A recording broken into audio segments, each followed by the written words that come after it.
ওয়া আলা আলিহি ওয়া সাহবিহি আজমাইন। সম্মানিত এলাকাবাসী, আজকের প্রোগ্রামের প্রধান অতিথি প্রিয় ভাই সাইফুল আলম খান মিলন ভাই এবং সম্মানিত বিভিন্ন স্তরের দায়িত্বশীল ভাইরা, আসসালামু আলাইকুম ওয়া রাহমাতুল্লাহ। আমরা শুধু এতটুকু বলতে চাই, বাংলাদেশের মূল সমস্যা হচ্ছে দুর্নীতি। যদি দুর্নীতিকে মূল উৎপাদন করা সম্ভব হয়, বাংলাদেশের শুধু পানি সমস্যা নয়, বাংলাদেশের সকল সমস্যা থেকে বাংলাদেশের মানুষ মুক্ত হতে পারবে ইনশাআল্লাহ। আমরা 54 বছর বিভিন্ন রাজনৈতিক দলকে দেখেছি, আমরা 54 বছর তাদেরকে দেখেছি মানুষের ভোট নিয়ে ছিনিমিনি খেলে তারা রাজনৈতিক দল ক্ষমতায় গিয়ে মানুষের টাকা আত্মসাৎ করতে দেখেছি। গত 15 বছরে, গত 17 বছরে আমরা দেখেছি প্রায় 27 লক্ষ কোটি টাকা তারা বিদেশে পাচার করেছে।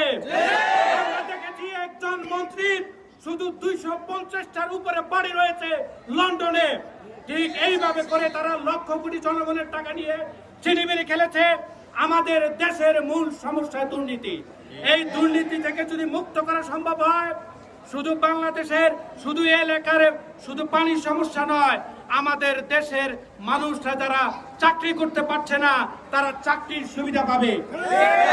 দেশের মানুষ যে চিকিৎসা সেবা পাচ্ছে না, সমস্ত মানুষ চিকিৎসা সেবা পাবে বাংলাদেশ। এই জন্য আমি সবাইকে অনুরোধ করব, শুধুমাত্র বাংলাদেশ জামাত ইসলামী প্রমাণ রেখেছে 2001 সালে 2 জন মন্ত্রিত্ব ছিল।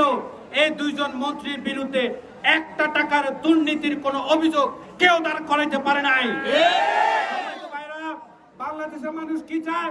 বাংলাদেশের মানুষ এমপি হিসেবে তাদেরকে দেখতে চায় তাদের সাথে দুর্নীতির কোনো লেশ নাই।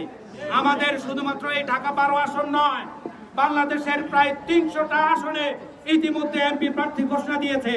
এই 300টা আসনের এমপি প্রার্থীর বিরুদ্ধে বাংলাদেশের কোথাও কোনো অন্যায় করে তারা অন্যায়ের ব্যাপারে, তাদের দুর্নীতির ব্যাপারে, তাদের টাকা আত্মসাৎ, ঘর জুলুম, চাঁদাবাজির কোনো অভিযোগ বাংলাদেশের কোনো মানুষ দাঁড় করাইতে পারবে না।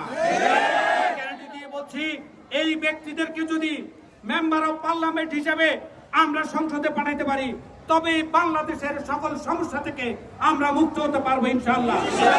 সবাইকে ধন্যবাদ জানিয়ে আগামী দিনে বাংলাদেশ জামাত ইসলামের সমস্ত কর্মসূচিতে, কর্মতৎপরতায়, ভোটের রাজনীতিতে, সকল কিছুতে আপনাদের ঐক্যবদ্ধ সহযোগিতার আহ্বান জানিয়ে আমি আমার কথা শেষ করছি। আসসালামু আলাইকুম ওয়া রাহমাতুল্লাহ।